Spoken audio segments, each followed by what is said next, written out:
Top of the top, y'all, it's your boy Show tapping back in, and today we're gonna do a video on the 5 things you need to do after you create your LLC. This will be a part 2 to the video I created yesterday, which was the 5 things you need to do before creating your LLC. So if you don't have an LLC and you haven't seen that video, I suggest you go back and watch that one. And I also suggest you watch my video on how to create an LLC online, doing it yourself. It's simple, in 15 minutes or less. All right. But for people who have already seen those videos and you already have your LLC, then this is the place to be. Let's get into the 5 things you need to do after you create your LLC. Let's get it. The first thing you're going to want to do after you establish your LLC is go online and get your EIN number. All right. This stands for Employee Identification Number. Now you're going to need your EIN along with your certificate of formation and any other legal entity docs in order to do anything substantial with your business. That means get a business bank account, a business loan, get an office space, meaning put a lease in your name,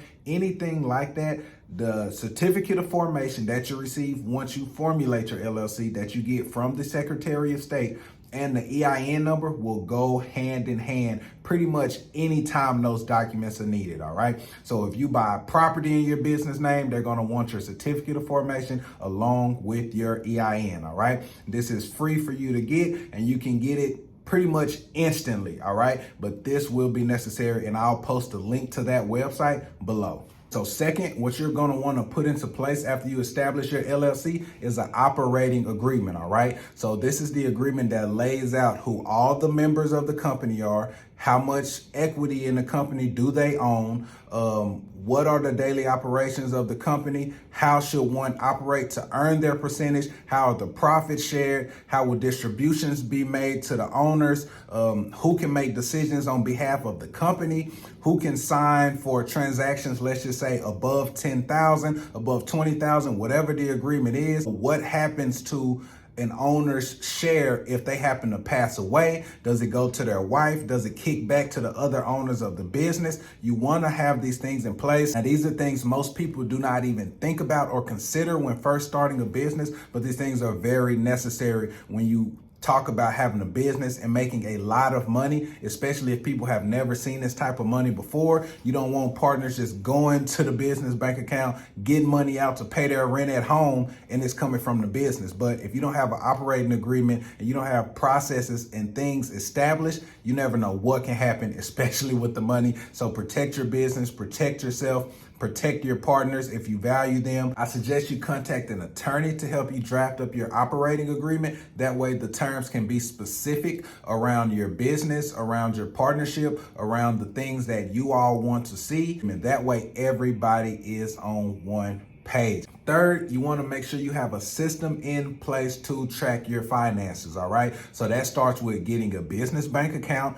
so that way all of your money can be stored in one place. You can have statements, know when money is going in and coming out. But also the next step into that is to have some type of accounting system. All right. So you can do online accounting. The easiest and most cost efficient way may be QuickBooks, unless you want to take a lot of time creating a spreadsheet for yourself and tracking every dollar that goes in and every dollar that goes out. That can be very time consuming, but hey, it's up to you. It's your business. It's not mine. I'm just making suggestions here. All right. But I would suggest you get something like QuickBooks. That way, you know exactly where all your money is going, exactly what you're spending it on, how much is going to marketing, how much is going to overhead, how much is going to payroll, how much is going to miscellaneous expenses, how much are you spending on gas if you guys are, using a business credit card for gas. You want to be able to track every single expense and be able to categorize it. That makes it easier when it comes time to file your taxes.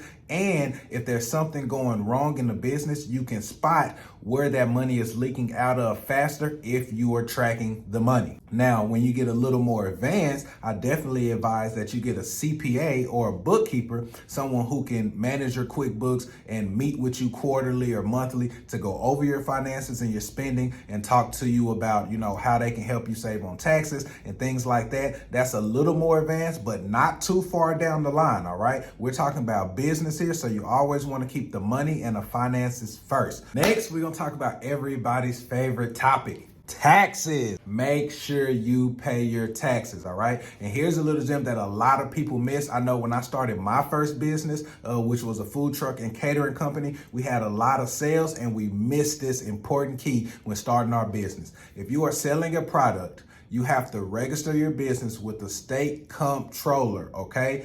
That way you pay sales tax. Yes, if you sell something, there is a sales tax and you have to pay that to the state. Do not be out here selling anything if you have not registered for a sales tax license, okay? Because if they find out 4 years from now that your business has been selling a product for 4 years without paying that tax, then they are going to assume how much money you've made. They're going to assume how many sales you've had and how much tax you owe. And then they're going to want you to pay it immediately. All right. So take this lesson from me. I think we were in our 3rd year of business before they came knocking on our door. And I mean, the amount that they wanted ASAP was damaging to our business. Now, we were able to get on a payment plan, hustle up and get that paid and put that behind us. But even then, every quarter moving forward, we have to pay our sales taxes again. All right. So you need to account for that when you're making money. Every dollar you take in is not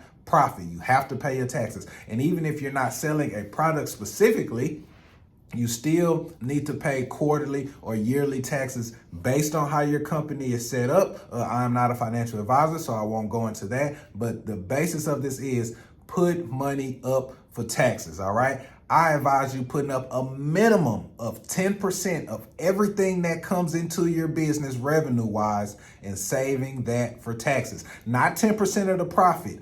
10% of every dollar that comes in. If you make $10, you need to put $1 away for taxes, all right? Simple math, guys. 10%. Save it for the taxes. Even if you only pay once a year and you think, oh man, I'll just spend all my money now, and when it comes time to pay taxes, I'll have the money from my sales in. You never know how your business is going to go. Even if you have sales forecasted, you have your projections, all of those things, you never know, but you never want to get beside paying your taxes, all right? That comes first. And lastly, and probably most important, I want you to set goals, not expectations. Just because you started a business does not mean anybody has to care or support you. That goes from your husband, your best friend, your mama. It does not matter. Just because you decided to start a business does not require them to dig in their pocket and give you money for a service or a product that you provide, okay? You have to be prepared to get in the trenches and build your business. Go out and network, meet strangers, pay for marketing, all of these things, okay? A combination of all of these things. But do not have expectations on what you should make based on you thinking that people should support you or care about what you're doing. You have to prove yourself, you have to create something, and you have to be committed, and you have to be faithful, and you have to believe before anybody else will believe. That might take a month, that might take a year. Who knows? But don't set an expectation. However, I would tell you to make goals for yourself, okay? Create a little timeline. Take small wins and build on those, all right? It doesn't have to be a major goal. Create a small goal. Check that off your list. Create another one. Check that off and continue to build, all right? Set goals, not expectations. And you want to be able to set SMART goals. SMART goals are specific, measurable, attainable, realistic, and timely. Keep that in mind. Tap in.